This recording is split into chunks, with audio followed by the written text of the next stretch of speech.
Welcome to Rates and Barrels. It is Wednesday, January 27th. Eric Van Riper here with Eno Saris. Things keep happening. We have JT Realmuto staying put in Philadelphia with a big contract. With Realmuto signed, Wilson Ramos felt comfortable taking a deal from the Tigers. I actually don't think those two things are related at all. A lot of shortstops on the move too, which works out great because today is our shortstops preview. So Marcus Semien in Toronto, Andrelton Simmons in Minnesota, Freddie Galvis in Baltimore, an impact on the Cleveland shortstops or shortstop eligible players with Cesar Hernandez staying in Cleveland longer. All that coming up over the course of this episode. How's it going for you on this Wednesday? It's good. It's good. I don't have much to report. I think my dogs are nuts, but they're getting a little better. The kids are nuts, but they're getting a little better. I'm nuts. I'm getting worse. I've decided we're not going to do Rates and Barrel karaoke. Could have been a segment for the show. I think based on some of the reactions to the Weezer selection that you had for last Hey, episode. we got some positive reactions. There's some positive reaction, but we're not getting enough support to launch Rates and Barrels karaoke at the present time. You'll never stop me. You'll never stop me. I will sing when you least expect it. Just you wait. That part is probably true.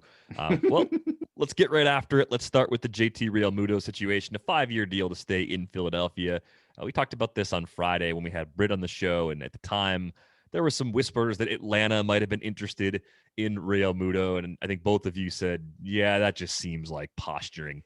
This is good news. Got him an extra $10 million. Yeah, good work by JT Realmuto's agents in this case, but if we look back at how people were probably evaluating him this draft season, not knowing where he was going to play, I assume that most people who were willing to draft him as early as they were, kind of inside that top 40 overall, were doing that assuming that he was probably going to go back to Philadelphia. And even if he went somewhere else earlier in the offseason, I thought Houston might be a fit. He was going to be in a good lineup. A contending team was going to sign him at worst, but most likely he'd have the benefits of a good hitter park by staying in Philadelphia. Yeah, I think as soon as Dave Dombrowski signed on, you got a better sense of which way the Phillies were headed, right? And then they had a gaping hole at catcher, and there was one great catcher out there. And, it's interesting that the Mets jumped on McCann, and that should have made the bidding war sort of large and in charge for Realmuto. But the problem is, I think that most teams kind of almost punt on catcher. They want framers who can, run into one. Look at what the Rays have been running out there, catcher. That's like kind of the approach to catching right now. Get a framer, get a blocker, get a guy who can hit for some power. They have so many other things they have to do during the course of the day. They have to prepare the pitchers. They have to, they're the leader of the infield in some ways. And so I think that's, there's not enough teams that, but what's interesting about this to me is Realmuto is projected to be the second best catcher by the Bat X. The answer.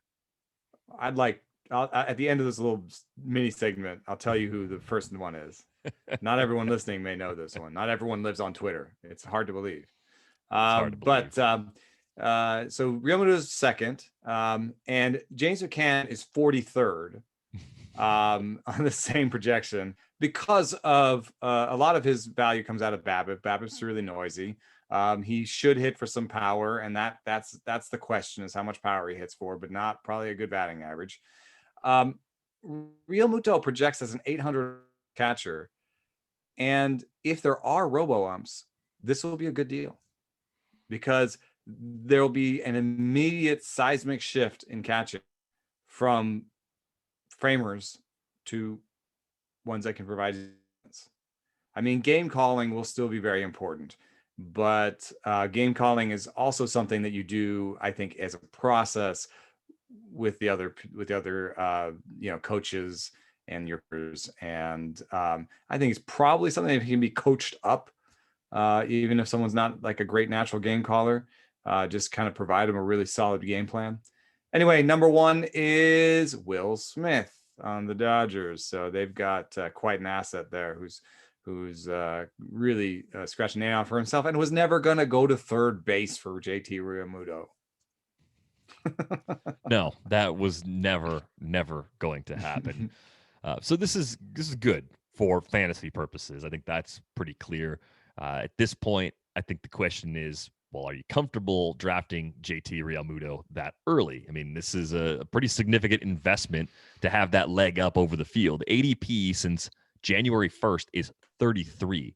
So we're looking at an early third round pick if you're going to draft Realmuto. There's the big drop, like we talked about on the catcher preview, about 40 picks before you get to Sal, about 60 picks before you get to Will Smith, and about 90 picks before you get to Wilson Contreras and Yasmani Grandal.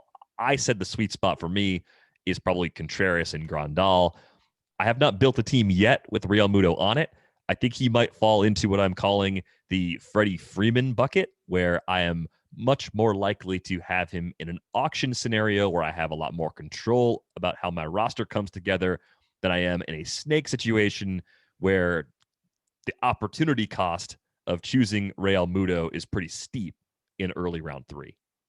Well, this will be relevant again later when we discuss shortstops, but I'm just not comfortable. I ran the Fangraphs auction calculator with the Bad X and 15 teams and 2 catchers just to see how far up can we push Realmuto.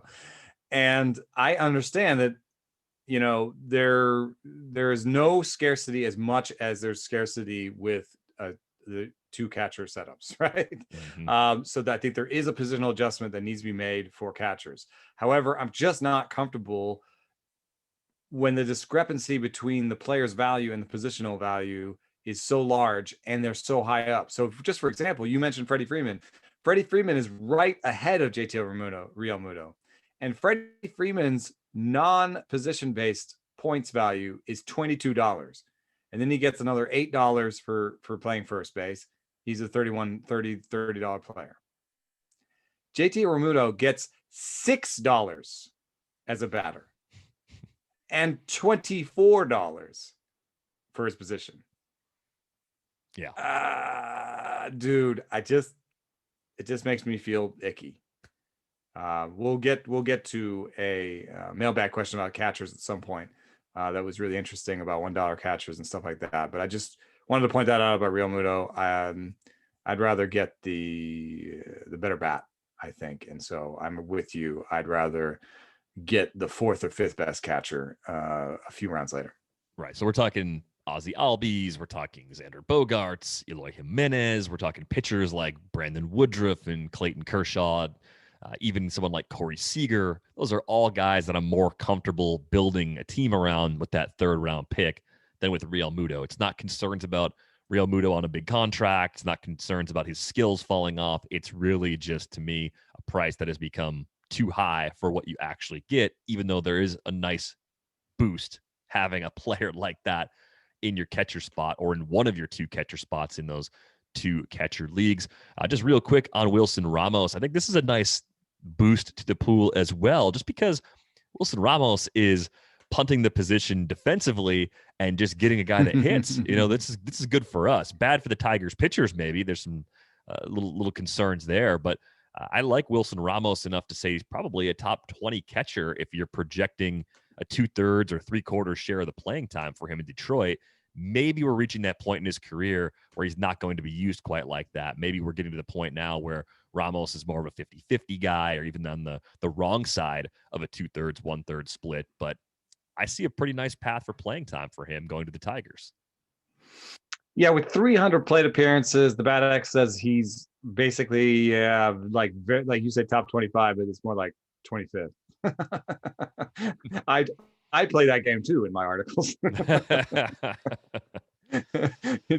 Top 25 catcher. Oh, you mean 25th?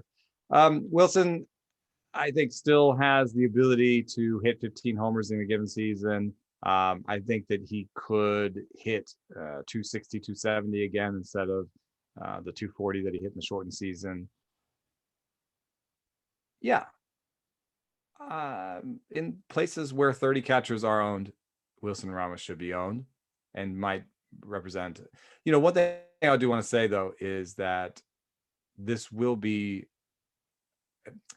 Tigers Park is, Comerica is very hard to nail down in park factors, but I would say this will be the most pitcher friendly park he will hit in. Yeah. So that's might only hit 10 homers. So power ceiling down from where it was at his peak, but I think the average should be pretty good for a catcher, despite the fact that he hit 239 in the shortened season.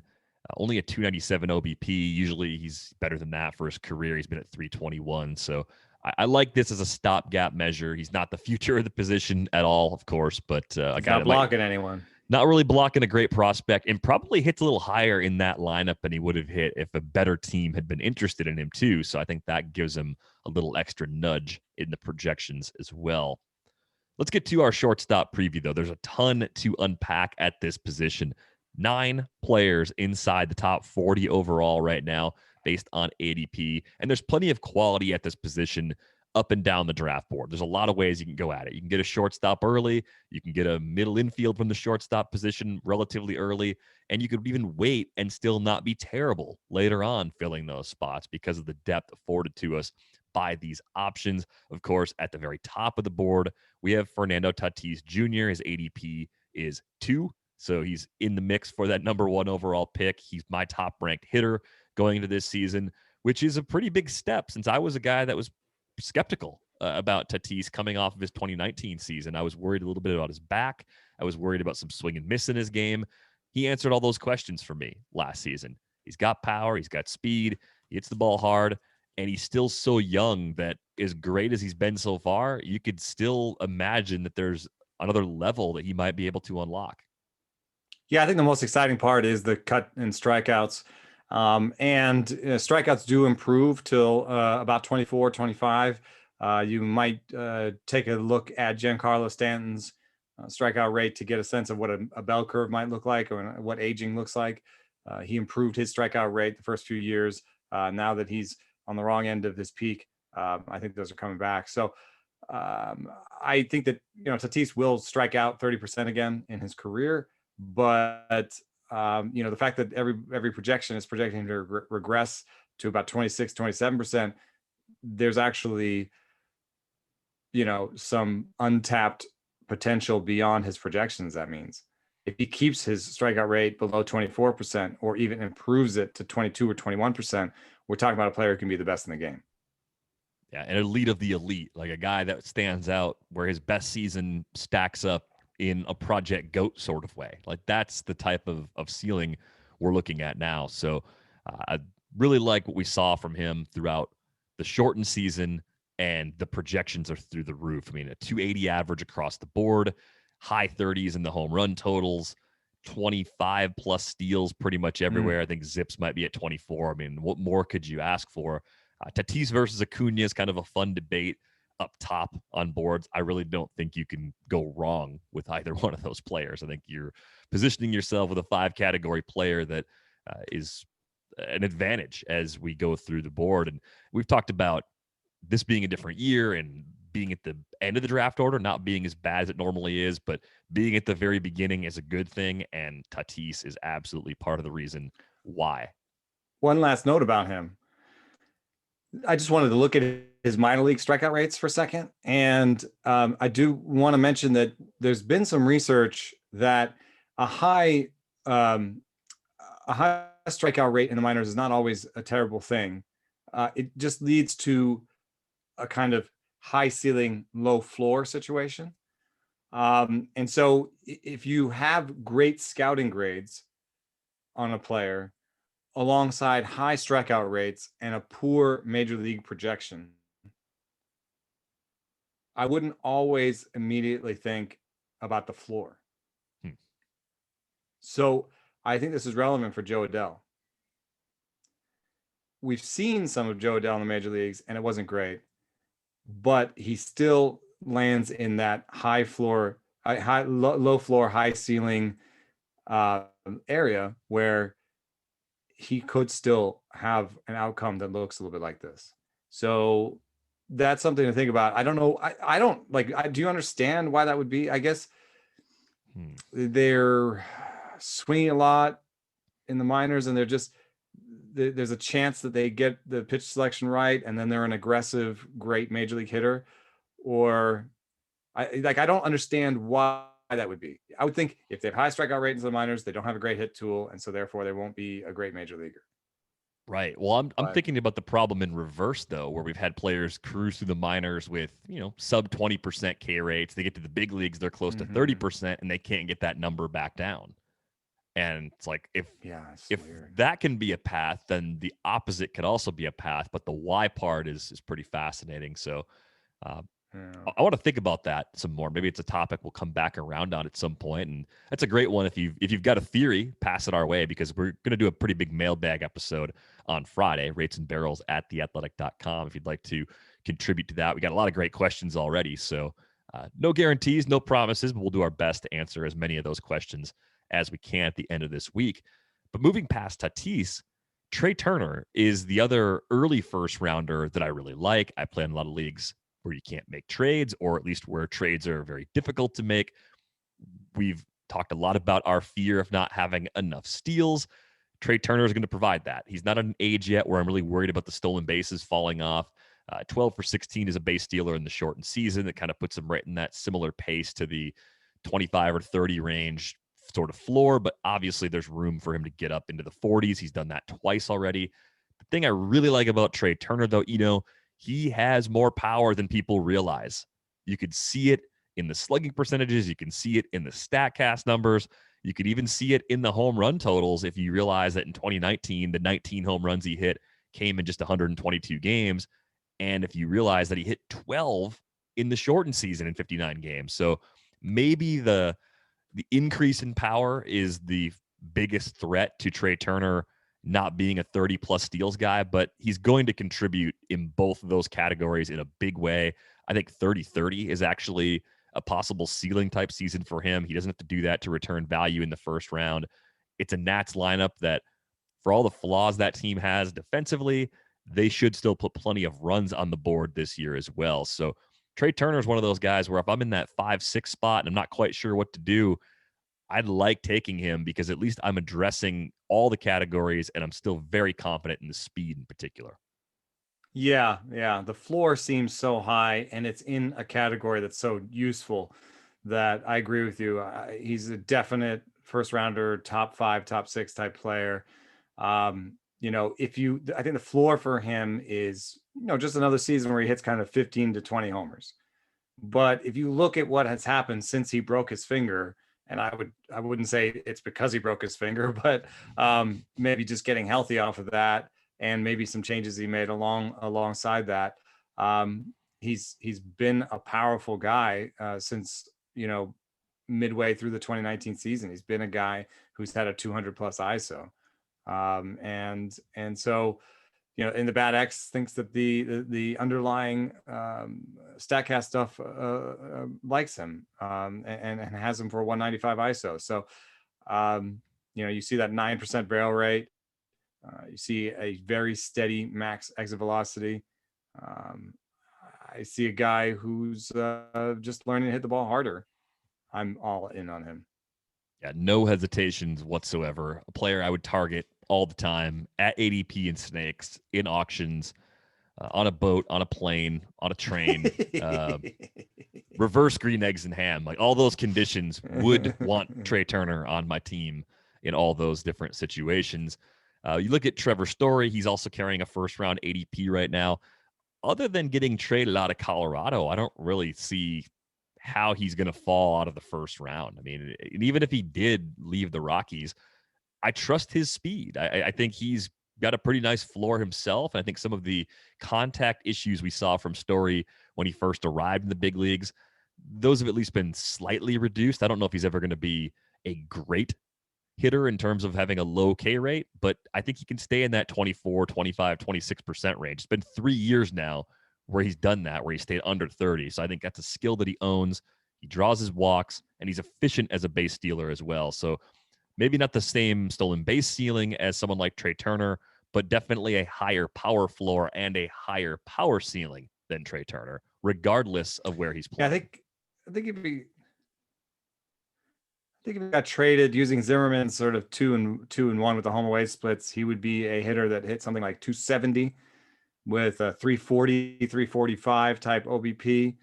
I think you would have right now you have about a 180 difference. So I think you'd still have about a 500 slugging. So that's a pretty good player, even with those numbers, 500 slugging on, a 270, that's still, very similar, 230 ISO, the ISO may not change that much. So I think he'd just be a little bit, less of a batting average help. I mean, you see those BABIPs, that's a little bit Coors inflated. So, 270, 30 homers, and he'd still get his 25, 30 steals. So I think, if he gets traded out, I think he'd be actually kind of a value, I think people would ascribe too much of his brilliance to Coors. And he particularly, has at times struggled with, pitch selection and the strikeout rate and stuff. It may be useful to him to kind of live a more normal life in terms of, not always seeing fastballs at home and then seeing breaking balls on the road. So I think I would actually maybe bump Story up relative to other people if he left Coors. Another thing to mention is that Buster Olney reported recently that the Rockies should extend Story or trade him, and they don't look like they're doing either, which I believe prompted you to text that to me and say, "What a surprise!" Yeah, is that you?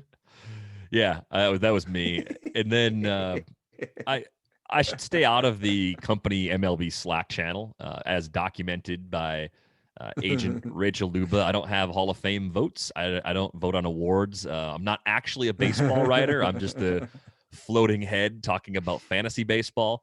No, but in all seriousness, there was a thread going about shortstops available via trade, and it started with who else is out there besides Story. And like a jerk, I just asked the open-ended question to everybody: would the Rockies actually trade him? Because I don't think they're smart enough to do it. I think they're going to stay exactly on that course where they wait too long and trade him for less than they should get, or they get him close up to free agency where he just says, well, I'm just going to test the open market now. Like, why would I commit to staying here? There's no semblance of this organization figuring it out. So he's not looking, to his right, seeing Nolan Arenado and be like, yeah, I want that. Yeah. Does Nolan seem happy? Not really. So maybe I should choose to sign my long-term deal somewhere else. So I think they'd be wise to trade him now, and that's probably why they won't, because I am not in lockstep with them. Yeah, right. Well, imagine what a balance of power shift it would be to trade Story and Arenado together. Oh, man. To try and clean off that debt and maybe get some prospects back, as opposed to an Arenado salary dump. And it may take somebody of Story's quality to but I think that, that left the building with the Mets. Yeah, you need a really big payroll team to absorb all that. Do something like that. Dodgers are pretty close to the salary cap. I mean, it's not a cap, but they're treating it as such, I think, in most places. The Yankees seemed like they just dumped salary in Adam Ottavino, so it's not like they're going to pull something like this. The Red Sox aren't good enough to go over the cap. I don't know who's left to kind of pull this move. The Padres seem like they've shot their bullets. You know who could pull it off? Braves? I don't know if they have the prospect capital to do it, but the Brewers don't really have a firm left side of the infield. That'd be funny, actually, because the Brewers do weird stuff, but I don't know. What are they going to send back? What are you going to give the Rockies? Even if you get the okay, even if Mark Attanasio says, yeah, this makes sense. Let's try this. Let's really try this and win a title. What goes back in that deal? I actually don't think that the prospect. I think this would be an opportunity for somebody. I cannot get in Jeff Bert's head because I can't find the road. Yeah, I can't find the road in. It's like when you're trying to get to this like hidden state park or something. It wouldn't be a state park, but you're trying to find this park and you're like, it's off this old dirt road and you can't even find the dirt road to even begin the toward the park. That's where it's at. I I would think that you would be starting a rebuild because right now by positional war they have 3, I think, where the best teams have like 23. So they like are perilously close to replacement level teams, so they need to sell a lot of pieces. German Marquez brings you the most prospect capital back. Pairing Story and Arenado would get you the most financial relief. I think both of those would mean that you anticipate losing your job. That's why Yeah. it's not happening. That's Also, my way in. if He has to pretend like they're going to be a good team next year. so the even more Job. difficult thing to do, get inside the mind of Dick Monfort, the owner of the Rockies. The guy, Believing him again. Oh, you said they were going to win 94 last year. How did that go? right. So get inside his head. If you're going to trade these players and take this massive hit with your fan base for trading away stars, you don't want your current GM to do that. We've harped on this before. Like, Right. You make the kind of get, you change to let the your front new guy office. come in. Yes, get your new people in place and then start this process. But But what that new ship guy sailed wants to take too. the job? What new guy wants to take the job where the first thing you got to do is blow up all the stars? Remember, what does AJ Preller do when he lands in San Diego? He acquires. And I think he did it fully knowing that this is the team he wanted to win, not that one.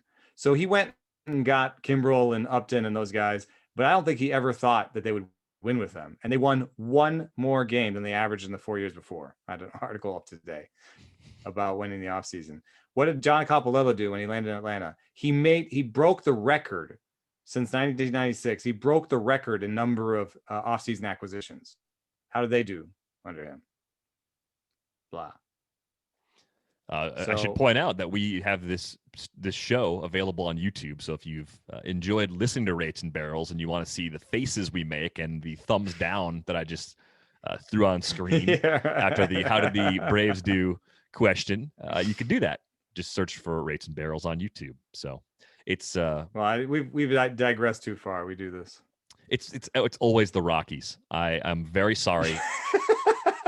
I'm very, very sorry. Okay. They do this to us. Damn Rockies. Anyway, Story. Good in Colorado, good outside of Colorado. Yes. Teams should want to trade for him.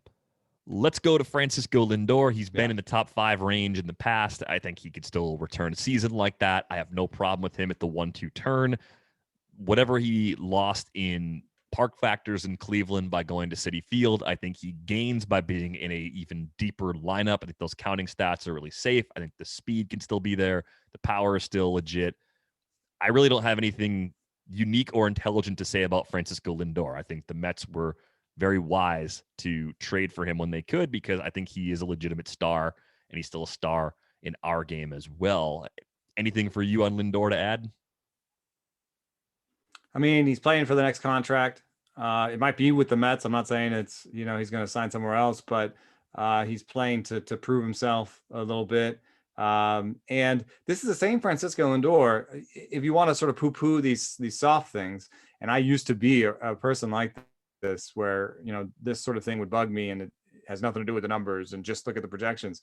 Francisco Lindor himself outperformed his minor league numbers when he got to the major leagues, and he himself said that he was bored in the minor leagues. So is it possible that he was a little bored in Cleveland, where he's like, oh, they're never going to do what it takes to be a better team, and we're just going to always exit in the first round type of situation?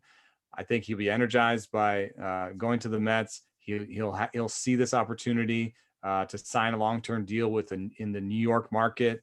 And I think he'll have a great season. And then the numbers argument is just, he had barrel rates in the sort of 7 to 9% range for 3 straight years. Last year dropped to 5.6. You would regress that back up.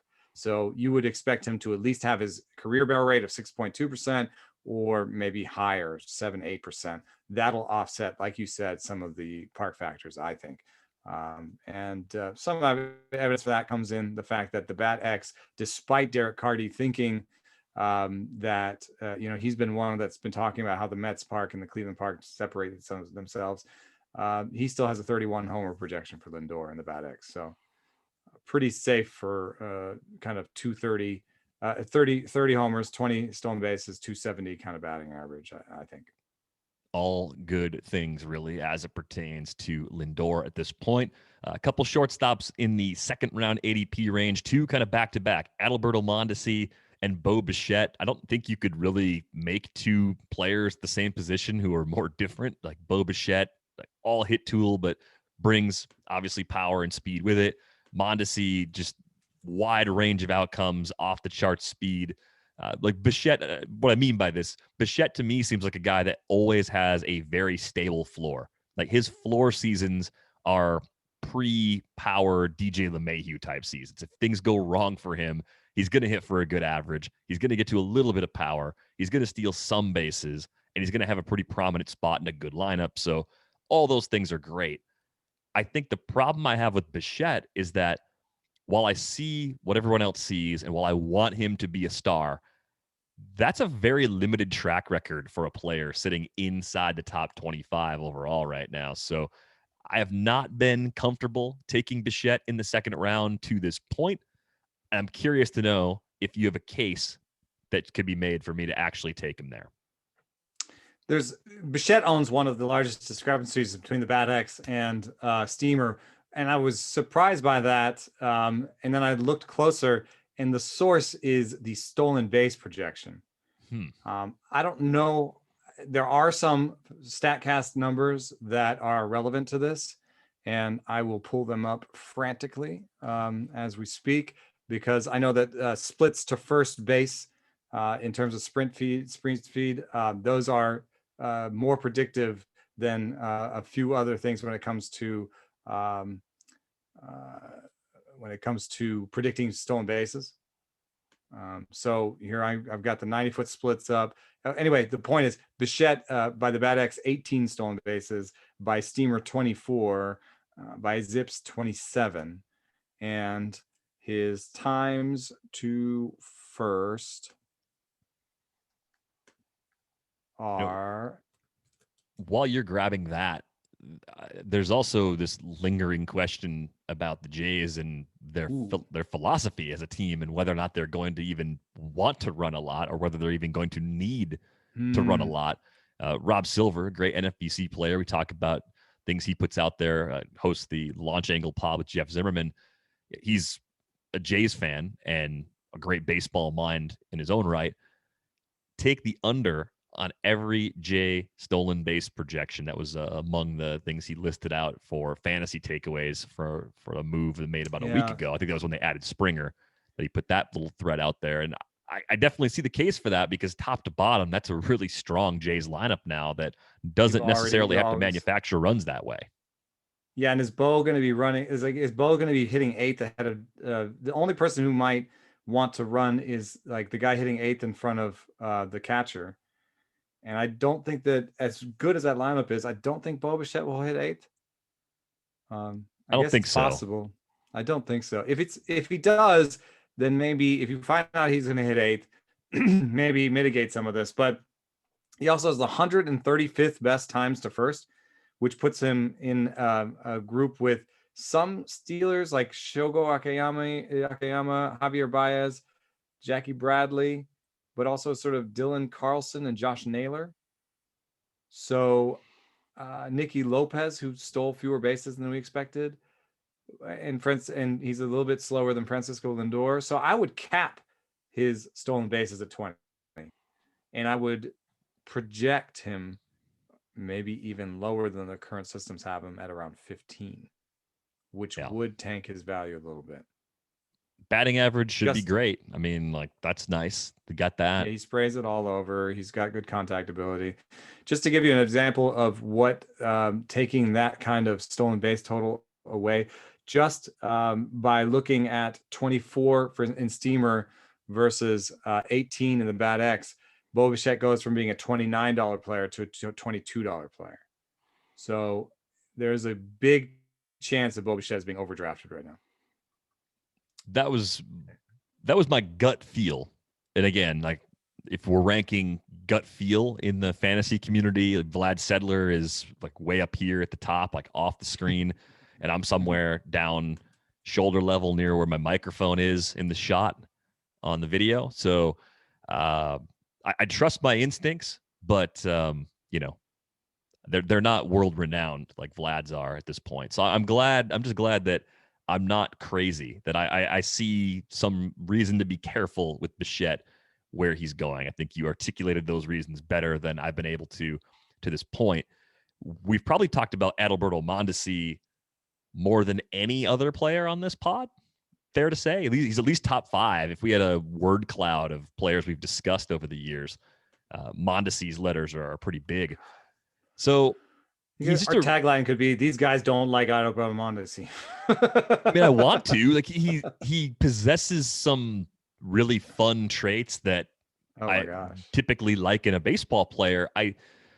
I think he's a more complex version of what I now call the Jonathan VR problem, where we have an early round player who has power and he has speed, and he's not necessarily a good real life player, even though he is a very good, if not even elite fantasy player. And when those worlds collide in my little walnut brain, it is just very difficult for me to make a good decision. I mean, if you wanted to argue that Adalberto Mondesi has the talent to become a number 1 overall pick in the future, I would not argue against you. He has that. That's within his range.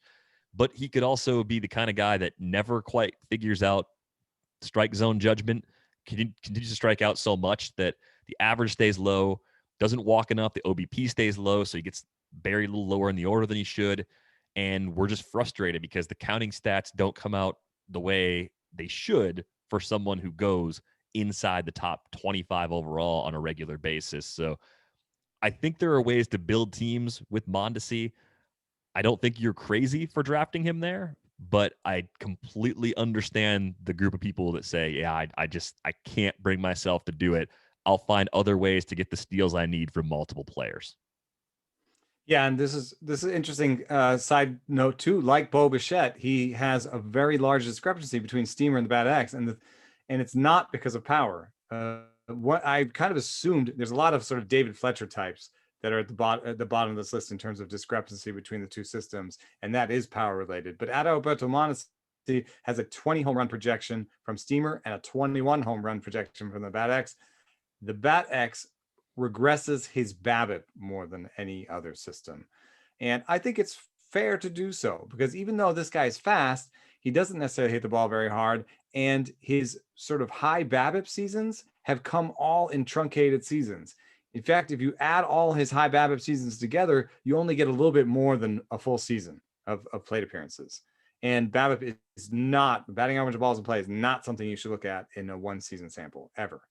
So, you know, Derek Carty regresses that harder. He has a 306 BABIP. That gives Adalberto Mondesi a 237 batting average and a 280 OBP, which I think further heightens the risk of losing his job. He does have the good defense and the base running, and so he'll probably stay on the field. But a 280 OBP, you get close to untenable. I think losing his job is clearly worse than him keeping it and being a drain in batting average, but the keeping the job and hitting 230 over 600 plate appearances is not a great outcome either. And again, the value of those steals. You start punting that category, really. Yeah, it's just strange to draft a player in the second round who requires you to make a couple of really quick adjustments to your other early round bats, you know, to offset that batting average risk and the fact that you might be lagging in power right away too. Or just, you know, jump into punting right away. Yeah. If you do want to draft him, I would have a sort of punt batting average strategy ready. And that's why I advocate sort of decision trees, especially in auctions and in deeper leagues. If you get Adalberto Mondesi, you are in the punt category. Switch over to the page that has the plan for punting batting average, you know, and just have a whole new set of targets and be like, okay, these are the guys I'm working with now. And punting batting average in AL only, I think, is a decent strategy. I've done it a fair amount of times and finished high in labor, but you know, building a balanced team is better. And if you're talking about 12, 15 team mono leagues, I don't think you want to punt any category. Yeah. And I think there's a little bit of a difference just in how we describe it. punting batting average and not caring about it would be there's kind of a line there. Like punting to me is almost like actively seeking out the low average big power guys after you draft Mondesi. I think you could just make sure you're not paying a premium for guys that are bringing a lot of value in that category. You don't want 270, 280, 290 hitters later on who are a little light in power or a little light in speed in the early rounds, because I feel like that's not necessarily a punt. It's just sort of saying, I'm going to make sure that I'm not buying something that won't help me that much. You just think about the series of things that you're going to do after taking Mondesi. I think you're dead on that. Have a path to keep getting average to offset them, but be prepared if you miss out on those players because it's a snake draft to have all right, I'm just going to move away from average and do this instead. Like, I think you have to have those plans pretty well mapped out. Part of the reason I don't go after Mondesi or Bichette, and again, very different players, is Bogaerts and Corey Seager and Tim Anderson even all being available in the next round. I think Xander Bogaerts is one of those players that he's not even old, but he gets the old and boring label somehow. I think he's more of a second-round talent going in the third. Yeah, it doesn't run that much, but the batting average is really good. The power is legit. I know that the counting stats ceiling is probably just lower than it was when Mookie Betts played in Boston, but that's not enough to ding Bogaerts. So I love Bogaerts where he's going. I don't really see any red flags there at all. And I think Corey Seager is a similar player because really nice batting average floor, doesn't run, good power. I think people might wonder with Seager, is this recency bias putting him back inside the top 40? Or is he just a player that was previously at this level who's finally healthy again? Because that's the position I've taken with Corey Seager to this point. And I'm like hyper aware of players that are significantly more expensive than they were this time last year. Yeah, I mean, that's why I try to hew close to the StatCast stats. And, he had barrel rates of 8, 8.2, and 17 and 18. 19, I think there was that injury. Coming back off that injury, had a 6.3% barrel rate. Last year, had a 15.8% barrel rate, one of those kind of league leading type numbers. I don't think he'll be at that range, but you can regress him back towards that 8 and give him a 9 or a 10% barrel rate, and it would be one of the best in the shortstop position. So I'm with you on Seager. He actually will steal significantly fewer bases than Bogaerts. So I'm a little surprised to see how many bases. Like Bogaerts stole 8 bases last year in the short season. That surprises me. I guess I kind of looked away in 2019 when he stole 4 and said, this is a guy who just steals 3 or 4. So there's a big variance there between, ATC giving him 13 stolen bases and the bat giving him 6. Yeah, 6. The bat X gives him 6 stolen bases. So that I think that describes some of his upside. You might buy him at 28 homers and 6 stolen bases, and you might get 11, 12, 13 stolen bases from him. That would be really exciting. Here's the would you rather for you. Would you rather Xander Bogaerts or Ozzie Albies? This was put to me recently in a DM. I would take Bogaerts straight up. I think because of the way people draft them, I might be inclined to take Albies instead. And that's because of the shape of the positions. But if you said which player is just better for this season, who's going to give you better stats, slight edge to Bogaerts, even though I expect Albies to run more. Yeah, I'm taking Albies. I'm taking Albies because of the shape of the position and the stolen bases. Same answer pretty much. I just hate second base so much, and there's so many shortstops. And I will take Albies stolen base total over Xander Bogaerts in a second. I will take Bogaerts power, but by fewer. And I also think the homers are worth less than the stolen bases these days. I think they will both hit for a similar average. And Albies might actually have better runs in RBI.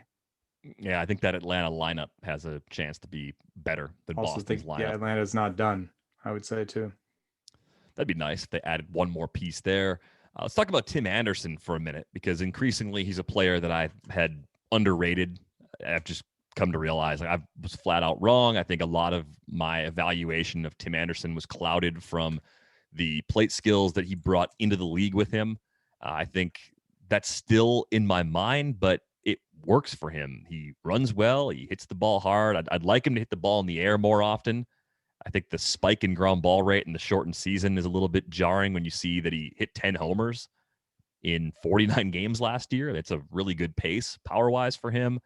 But he does a little bit of everything, and I'm really warming up to the idea that what we've seen from him over 2019 and 2020 isn't necessarily a complete fluke in the batting average department. Like, sure, no one's projecting over 300, but this is a guy that we used to think was going to hit like 240 or 250, and now projections are at a low end of steamer at 274 and up to 291 for zips. I mean, that's a pretty big jump from the player that I and many people expected Tim Anderson to be upon arrival.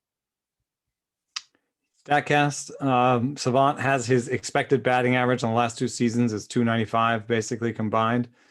He got his barrel rate up to 10% last year. So I think that he's got a good idea of how to hit the ball hard, how to put the ball in the air when he's hitting it hard. A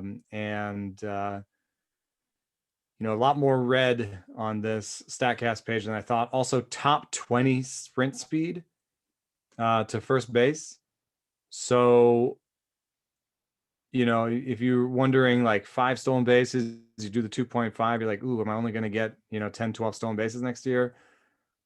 I don't know. I see him as streaky at times, and also as someone who is brings his level of play up to meet that of his teammates. You know what I mean? I think the White Sox are going to be good. I think they'll be run by a little bit old school tenants. So I could see him stealing as many as 25 next year. I mean, he's got the speed for it. I think Tony Lewis will let him go if they're scoring and they're doing well. And I don't think it'll necessarily always be well, I can't steal here because this great batter is up. I think this will be a team that'll be aggressive and try to score runs in all sorts of different ways. So I'll take you see the Bat X gives him 20 stolen bases versus Steamer 17. That's partially probably due to those first base splits. And I think that if there is upside in this line, it is in the stolen base category. Yeah, good balanced player.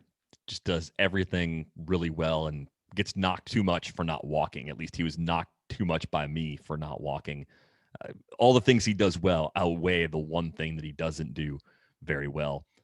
There's a big break before you get to the next group of shortstops. You've got Gleyber Torres right around pick 70, Javier Baez a couple spots later, another jump down before you get to Dansby Swanson around the pick 105 range, and Carlos Correa just a couple rounds after that.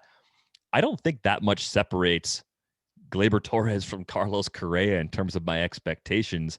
And I say that as someone who believes that Torres is actually a little undervalued. I know a lot of the damage he did in 2019 came against the Orioles. We've talked about that a ton, but he's the shortstop for a really good Yankees team. Counting stats should be great. We know the park's great. And he's also in the group of players that because of his age, it's entirely possible that we have not seen the best of Gleyber Torres just yet. He's just 24 years old, turned 24 in December. Kind of has the Bogaerts reputation, doesn't run much, had 5 steals in 2019, had 1 in the shortened season. The power drop off last year to me, that's not at all who Gleyber Torres is. He slugged 480 as a 21-year-old in 2018 and slugged 535 in 2019. So a sub 400 slugging percentage from Gleyber in 42 games means almost nothing to me. What's your sort of long-term outlook for Torres? I mean, maybe getting more than 38 home runs is asking for way too much. I'm not looking for that, but I think he can get back close to that level and maybe do it with better counting stats as he becomes an even better hitter than he's shown to this point. Yeah, I'm all in. I saw enough. You see his swing rates were kind of drastically different in the beginning and end part of the season. He got peppered with slider after slider. You saw that career high level of walks. So I think that he'll put together the aggression and the patience, to go from, walking 7.9% of the time to 13.8 in one season while also cutting your strikeout rate. I think that actually speaks really highly of him. Power is one of the things that is least meaningful in small samples. So if you look at his line, you say, whoa, he almost doubled his walk rate and he cut his strikeout rate. Don't tell me about his ISO. Don't tell me about his ISO in 160 plate appearances. I don't care. So yeah, I'm buying on Torres, and I want to know from you the surrounding players, or just sort of the ADP, the kind of context for Swanson and Torres, and maybe put them up against Baez. Yeah, I mean, Torres and Baez are right next to each other. 70 and 72 are their ADPs since January 1st. If you look at some other names in that range, Brandon Lau is going around that time. We talked about him on the second base preview. If you're looking at pitchers, Dinelson Lamet. If you're looking at outfielders, Teoscar Hernandez and Michael Conforto go around that time.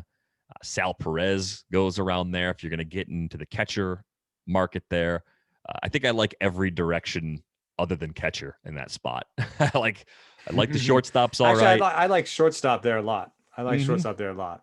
I think if you didn't buy one of the early ones, and we're sort of suggesting that like Tatis, Turner, Story, Lindor we're back out again for Bo and Mondesi. Maybe we jump back in again around Seager, Anderson, Bogaerts. This is, I'm sort of following the bad X. So if that doesn't follow the ADP, but we're sort of feeling like cadence from us. We're in on the very top. We're out on some of the the secondary top. We're back in here. I'm all in on Torres and Baez. The only thing that makes me think twice sometimes is how I think there's a big difference between Swanson's projection. By the bad X, he's projected to be in there with Baez and Torres. It's one of the biggest differences between the bad X and Steamer in the positive way. He's like, I think, second or third. And, he's got an $18 projection here. Torres is at 16 and Baez at 19. Where's Desmond Swanson's ADP? Swanson's at 105 overall. And it's kind of this little pocket on the ADP report where you could see some stuff going wrong. Dylan Bundy at 104. I mean, I know he was great and things changed for him with the Angels. Like, I don't love him there. Chris Paddock is okay, not great in that spot. I believe in Dominic Smith as a hitter. I'm a little concerned about possible crowding. Depth chart? Yeah. So for like his skills, I think he belongs there and probably higher, but for his possible playing time issues, maybe there's risk there. James Karinchak, I think, is risky in that range. Matt Chapman's coming off of surgery. So Zach Greinke's old. I love Swanson there, like against all those other players. The only thing I don't want to necessarily do, and this is my point about if you just look at points and don't have the position adjustment for shortstop, all these guys we're talking about are top hitters. They're young, they're stars, they're put at shortstop for a reason. They're all great hitters without the positional aspect. So I wouldn't be afraid of dipping in and getting a second shortstop and getting Swanson there, as opposed to some of those other question marks, even if it means you just bought your MI before your second outfielder, before your catcher. I think it's okay. I think it's okay to do that. That's how loaded shortstop is.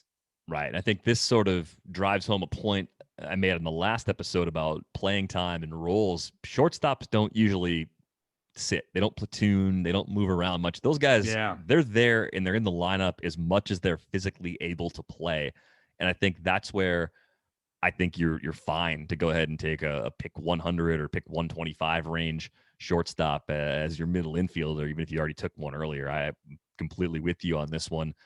I think Carlos Correa is part of this group for me, even though for now, at least, he's falling a bit more.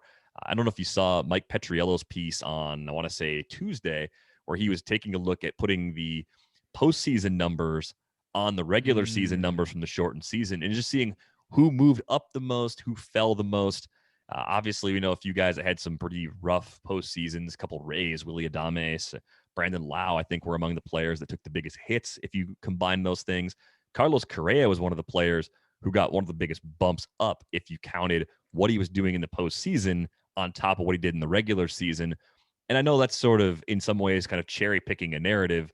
It's not something any of us would really do over a 162 game season, because then you're just adding a little bit of noise from late in the year. But relative to the size of the 2020 season, I think it is worth looking at. And I think with Correa, maybe the ceiling's not as high as we once thought, but you're telling me that he's not a top 100 overall player.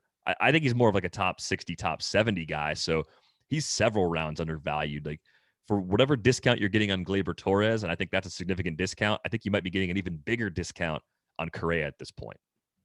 Yeah, and I'm not a slave to projections. The Bad Egg says Correa is behind De Jong, Polanco, Chris Taylor. That's a depth chart thing right now, I think, and Marcus Semien.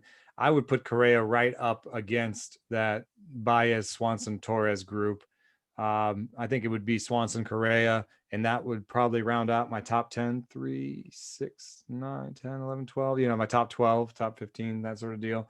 I'm putting Correa up in there.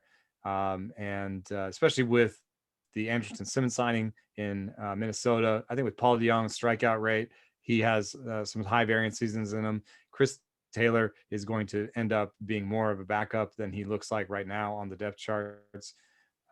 So that is my reasoning. And then it actually falls off a fair amount after that. So Correa is in some ways my last acceptable shortstop. Yeah, if you didn't have a starting shortstop yet, he's one of your last chances to get someone that plays a lot, is already good, but also could have his best healthy season yet. Like, that's still a possibility from him.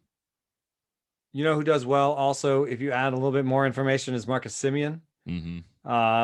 And he's right there. I would put Semien after Correa, even though the Bad X says it's opposite. The one reason I have there is, I mean, he could play every day, but he also, I think, offers some flexibility. And that lineup is, I wonder if anybody is going to get to like 660 plate appearances. It's not because they're going to want to sit people. It's just that they built a championship lineup, I think, honestly, in Toronto. And I think the idea is, if someone's hurt, you can sit him. If your numbers say they could get hurt soon, you sit them proactively. I mean, they have a depth. I would say they have quality depth at every spot in their lineup, right? I mean, Semien can back up Bichette, Biggio can back up Semien, Biggio and Guerrero have third, Grichuk can back up Springer, Teoscar backs up Gurriel. Tellez backs everybody up by playing at first or a DH. I mean, I don't actually think they're going to make a trade. There's some people, considering they'll make a trade if they can't get another starting pitcher that they want in free agency. They might consider a trade. Sonny Gray and German Marquez come to mind. But even then, they might want to trade minor league depth rather than trade someone like Rowdy Tellez. Right. Well, I think with Semien too, just kind of closing the book on him. Like, I know at his best he was maxing out playing time in Oakland, but there's a lot to like there. If you look at his last two seasons combined, 40 homers, 151 runs, 115 RBIs, and 14 steals. You're looking for 40 homer, 10 steal guys just from 19 and 20 combined. That's a pretty short list, actually. And you could probably justify Marcus Semien right around pick 100. He's previously going in the 140, 150 range because no one knew where he was going to play. I think the Jays are all, as a group, probably going to catch some helium. Everyone's realizing how good this lineup is. That's going to bump nearly everybody up. I do think the playing time concerns you've outlined are legit for pretty much everybody. I mean, if you had to list any player, like, who in that lineup isn't susceptible to just being rested because of depth? Would you say that's what I'm saying? Yeah, like Springer probably is the one thing you guy said that about, just plays a ton? Maybe. I mean, you also want to make sure he doesn't get hurt. And you made a great point about shortstops playing every day, but Marcus Semien played shortstop last year. It's not like oh, he can play shortstop in a pinch. It's like, well, he's a shortstop. We're moving to second base. Yeah. So, and I think Semien would be happy to play short if he's going to be back on the market again next year. So he'd be happy to play different positions and show off his versatility for teams. Yeah, he's I think, a really nice addition for the Jays, especially, but was definitely undervalued before. I want to see where his ADP goes in the next couple of weeks. I think that's where the drop off is, though. Once you get past Semien, especially, Ha-Seong Kim, based on the way that the Padres are built, I have a lot of concerns about his playing time. We've talked about a couple positions where Jake Cronenworth is eligible. He's a player that I'm staying away from just because they've got depth all over the place in San Diego. They brought back Profar, which they were crowded before they did that. And I know they're going to play Profar a lot in the outfield, but that to me makes everything with the Padres mid-rounders really difficult to rely on from a playing time perspective. So I'm sort of out on Kim and Cronenworth, not because I don't like them as players, but because I think they are 2/3, 3/4 playing time shares guys when it's all said and done. And I can't draft players like that inside the top 200. And even if there is a winner, there could just be a winner and a loser. You know what I mean? Like, if you're drafting Kim or Cronenworth, I think you want to draft them in a place where you could lose and you could just drop them. Yeah, shallow mixers. Because Kim has the ceiling, I think, to take a position. He had the offensive ceiling when I looked at it of a Didi Gregorius or a Segura. And I think if you take, if you looked at it and you said Kim is Segura, I think you give him that second base job and you make Cronenworth more of a utility guy, especially if Cronenworth takes any step backwards. This team is definitely ready for universal DH, though. I think they would pretty much stick Will Myers in there and then do kind of a Cronenworth Profar outfield tandem. Yeah, universal DH does alleviate some of that pressure. Andres Jimenez, who I think we talked about a bit, well, at least after the big trade that sent Lindor to New York, but I think Jimenez, he's eligible at second, third, and short. Obviously has some speed, very young, could get a lot better as a hitter. Cesar Hernandez returning to Cleveland is a little bit problematic for me. I know there are whispers that Jose Ramirez could be traded. Maybe that actually happens. I still think that's more likely than not, just the rumor mill doing its thing. But now I'm having the same sort of doubts about Jimenez that I had about Cronenworth as things got more crowded there. It's not that I don't like Jimenez as a player. It's just that he's not necessarily getting a full playing time share right away. Like, sure, 2022 is Andres Jimenez an everyday player in Cleveland? More likely than not, I think he is. But 2021 could be a totally different story now. How did this team get so crappy so quick, dude? Josh Naylor, Oscar Mercado, Daniel Johnson Jr. What? Of all the things they needed, bringing back Cesar Hernandez really wasn't it. Maddening, isn't it? It's they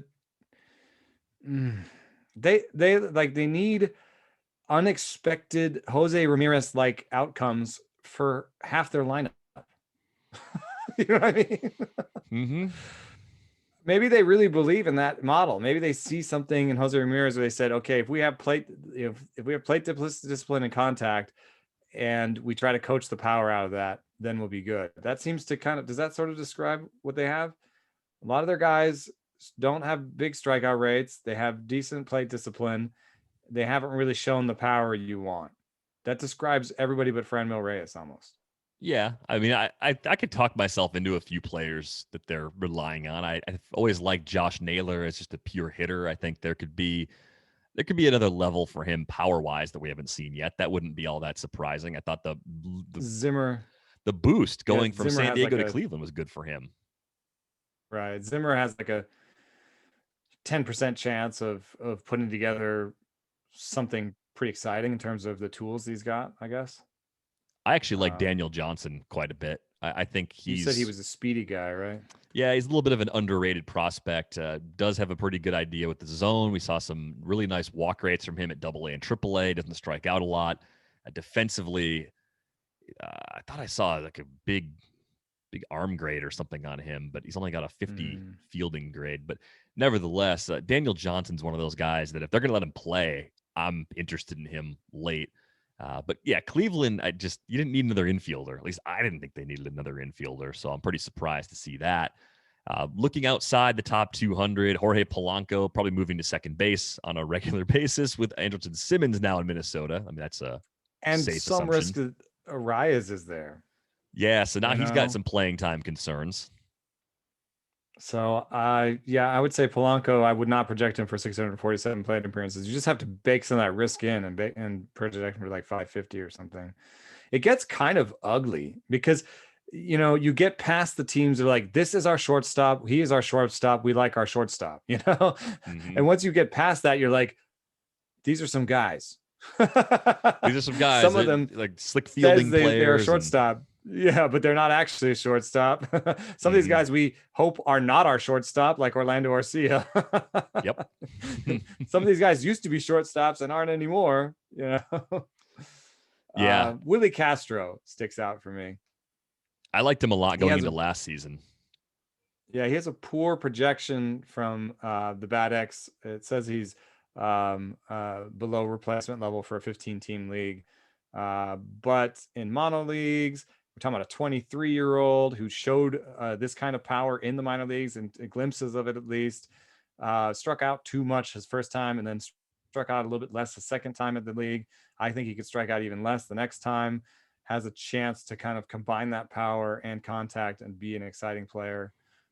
Everyone projects him for 8 to 10 stolen bases. I don't really know if that's coming, but also a guy that I think the Tigers will plug and play. So I'm decently in on him. Yeah, I think he's pretty stable in terms of the opportunities. Paul DeYoung, you mentioned kind of just boring, but he's going to play a lot. That's a good volume grab, solid MI option going around pick 225 at this point. We talked about Mauricio Dubon, I think, on our second base episode, so there's not a ton to rehash there. Ahmed Rosario, I think we talked about it after the trade. I mean, I still see reasons to like him. How about Galvis? Freddie Galvis is not a player I've ever liked, but in Baltimore. But think all the things I said about Wilson Ramos are generally true of Freddie Galvis. Like now he's got an excess of playing time, and he's probably going to be higher in the batting order there than he would have been if he'd returned to Cincinnati. Right, he would have been buried in the lineup there. So Nice. I could see Galvis exceeding expectations relative to price pretty easily. Injury news today: Richie Martin has a hamate bone break. Man, he's had some pretty unfortunate turns with the occasional path to playing time being open, hasn't he? Yeah. How about long shots? I've got one, I think. I mean, a long shot that I still actually kind of like, in addition to Galvis, I would say is Simmons. Simmons just plays a lot. I think that's. I don't think he's exciting as a hitter at all, but I do think if he stays in the 350, 400 range, one of your last picks, I think he'll be okay for deeper leagues. I don't know if he's going to do enough to make much of an impact in like a 12-team league, but at least in a 15, I think he deserves to be rostered. Do you have long shots that are prospects or that are non-prospects, I should say? Because I think the prospects at shortstop are always pretty interesting. Right. This one is somewhere in between. And it's one of those things that's like a feeling. Okay. I can't give you a great argument for him. JP Crawford. The argument that I have is I like the plate skills. Best strikeout rate of his career, 10% walk rate. That's a good place to start. You think about some of your better hitters that kind of surprised later, Robbie Grossman, Jed Lowry, those types. A lot of them started with good sense of the plate and then got the most out of the balls that they targeted, Mm-hmm. You don't look at the StatCast and see anything you like other than the fact that he had the best max EV of his career last year. It still wasn't a great one. The barrel rates are tiny. I even saw something, from, I think it was Alex Chamberlain about when it was actually Ben Clements on Fangraphs, when somebody hits the ball hard, how much variance do they have in that launch angle? Like how stuck are they around that angle? And apparently Crawford is one of these people who hits the ball hard in very small degree of angles, and it's always at the ground. So that is a problem, but uh, there's this idea that like, okay, we've got this guy with good plate discipline and he can hit the ball hard, but when he hits the ball hard, he hits in the ground. What if there's like a mechanical tweak or an approach tweak there that just changes that one aspect of him as a hitter? Mm-hmm. You know, I think then that's we're entirely possible. then we would be talking about a guy who could maybe have a league average BABIP. Everyone's projecting for less than that. If he had a league average BABIP, then we were talking about a guy who can hit 250, 260 with a good OBP. Maybe he goes up in the lineup. Maybe he has 15 to 20 homers and 10 stolen bases. There's something about him. Plus, you know, there's this deep, it's more of a deep league thing anyway. Plus, there's this deep league thing of like, hey, the Mariners, like with Castro, they're just going to play him, man. He's going to get a full slate. He's going to get his first full season, and it could be a breakout one. Yeah. And for all the prospects they have, like Noelvi Martinez isn't, or Noelvi Marte is not close to pushing just yet. It's going to be another year, I think, before Crawford's worried about playing time as a result of Marte's development. I think that's a good call for deeper leagues. You know, on the prospect front, we'll hit these guys pretty quick. We've talked a lot about Wander. I think he's up sooner rather than later. I know the biggest concerns, as brought up, I believe, by our friends over at Prospect Live, Ralph Lifshitz and Eddie Elmager, have pointed to the low launch angles and some of the concerns that are kind of bubbling up with Franco. I've said this on Under the Radar on Tuesday. I think those things are worth acknowledging and worth keeping in mind and filing away maybe for the future almost, because when we're talking about a guy as young as Wander, I think we'd be making a pretty big mistake by looking at launch angle and exit velocity and saying, yeah, let's come down off number one prospect. That's what he is. And I don't know if that's what they're necessarily saying. I think they're just kind of raising this as a, hey, just know this is there. Right. I think that's still a mistake. I still think, even though I want that information, I care more about how a player performs age to level relative to competition. And Franco's off the charts good. And maybe there's some concerns about the power projection. You know, if the future Fangraphs grade of 60 is too high, well, it makes we want to know that. But what makes him elite is more the hit tool, I think. So, yeah, for sure. You know, if he hits 20 homers rather than 30, I think he'll still have a really high batting average OBP. He'll still be a top of the order hitter. So, you know, I think that's an interesting one. Jazz, kind of sticks in my head when we were talking about that high variance outcomes when it comes to high strikeout minor league hitters. Yes. And as much as it seems like at this point that Jazz is has shown that he's no good or whatever, it's 62 major league plate appearances. You know, I know the projections say he'll strike out even more, but what if he doesn't? These strikeout rates are also higher than Tatis's, so I'm not trying to say he's in Tatis's territory, but he managed to have some pretty good seasons with high strikeout rates. So I'm interested to see what he does with more playing time. Yeah, I am too. I think they're going to give him that path sooner rather than later. He's going almost outside the top 500 in terms of ADP. So he's very late. Wander's outside the top 300 right now too. So they're both draftable. He reminds me, you know, Wander is going to be the shiny toy that I think will be drafted fairly high. But you can look behind the shiny toy a lot of times and see some places where people have lost shine but are still in good positions to succeed. And that's why I would say Jazz Chisholm, Royce Lewis, and Brendan Rodgers, as much as they look less interesting today because of moves the teams have made or not made, or because of debuts that didn't go so well, all three of those are worthy of considering. And I think maybe Brendan Rodgers the most, maybe Lewis the least, just because of where their teams are. But remember what we said about the Story thing. At some point, it'll become untenable. If the Rockies are bad this year, I think they'll make their general manager trade Story and maybe Arenado at the trade deadline before he hands the team over to somebody who can try and build up, you know?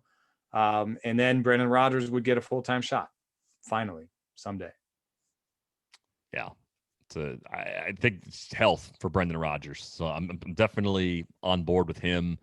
I think Jeter Downs isn't that far away from getting a chance. But the one thing with Downs that I think needs to be thrown out there again, he only saw 12 games at Double-A in 2019 before the season was over. So a little extra seasoning for him definitely makes sense. You may have to wait until June, July to actually see Figure Jeter out Downs in the his big leagues.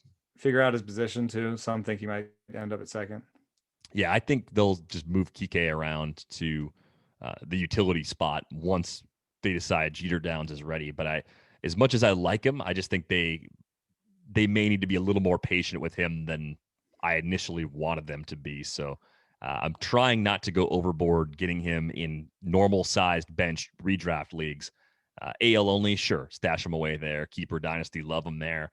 Draft and hold, no problem at all. But I just think like in a 15 teamer, the way they're built right now, you're probably not going to be able to hold him long enough on your bench to get the payoff. So he kind of falls into the prospects I like who I can't draft in a mixed league sort of bin, if that's a bin that can actually exist. Anything else at shortstop that catches your eye before we go? No, I think we covered it pretty well. Daniel Robinson on your Brewers, is he gonna play? He got a major league deal, huh? Well, I mean, like versatility. It's the word in Milwaukee. Versatility. He's versatile. But, third base, like I said, we talked about Luis Urias. It's such a nightmare right now. They've been linked to Justin Turner. That would certainly make the offense more interesting, adding a bat like that. If they don't, it's going to be someone like Robertson or Urias, an unheralded player of sorts, getting that opportunity to play third base again this season. They played a lot of Eric Sogard at third base last year, and I really hope that's not their final decision for 2021. But hopefully, as Eno said, we covered everything you could possibly have wanted in our shortstop preview. If there's someone that we didn't get to or someone you missed on a previous episode, hit us up, ratesandbarrels@theathletic.com. We got a big mailbag episode coming up on Friday. If you want to check out all the great stuff we have over at The Athletic, $3.99 a month gets you started at theathletic.com/ratesandbarrels. On Twitter, he's at Eno Saris. I am at Derek Van Riper. That is going to wrap things up for this episode of Rates and Barrels. We are back with you on Friday. Thanks for listening.